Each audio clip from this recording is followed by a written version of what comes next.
All right, everybody, starting to open up. I was just slashing all that dead blue oak and manzanita and buckbrush.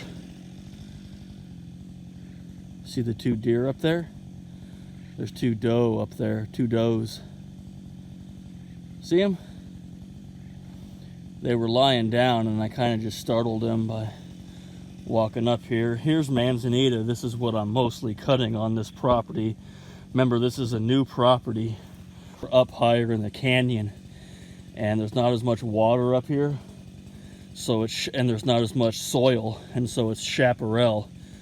There's toyon, manzanita, there's blue oak, and there's a lot of buckbrush.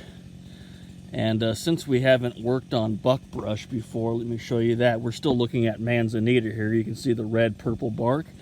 But look what happens to manzanita when it's burnt in a fire. If it's big like this one's probably close to 75 years old when the campfire burnt it. Even though it's not that big, they're slow growing, really hard wood. And that's manzanita. They are one of the most fire adapted species here in Northern California. They love fire. And as long as they're big and strong like this, they'll burn, but they won't completely be killed. And you can see it's still alive here. It's got those beautiful manzanita, waxy, hard leaves on it. See, this side burnt and died. Half of this side burnt. And then now it's coming back.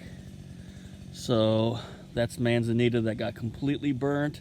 That one was only touched by the fire, so it's doing good. But you can see it's just a different planet up here, higher up in the canyon.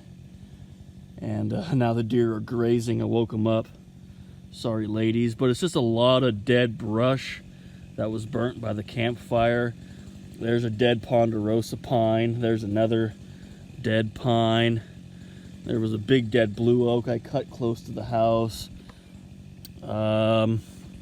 But it's just a different ball game up higher in the canyon. It's chaparral. It's no longer mixed conifer oak woodland.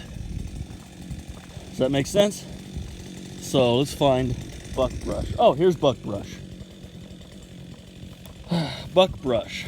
So also another fire adapted species. This thing was burnt by the campfire. There's another one. There's a little baby one. Buckbrush. It's got these spikes on it and it's really hard to break the wood. And it kind of grows with these big grooves in the trunk. And there's a lot of dead branches in the buckbrush on this property. I'm having to go through and kind of like trim them, turn them into bonsai buckbrushes. But we've never worked that plant before, so buckbrush. Also, you know the game in this canyon where I work, everybody. A lot of barbed wire. A lot of these properties used to be ranching properties, cattle, horses, sheep, goats, and there's just barbed wire everywhere. You can see barbed wire running along here. And seems like the first couple of weeks when I go onto a new property, it's all just removing barbed wire.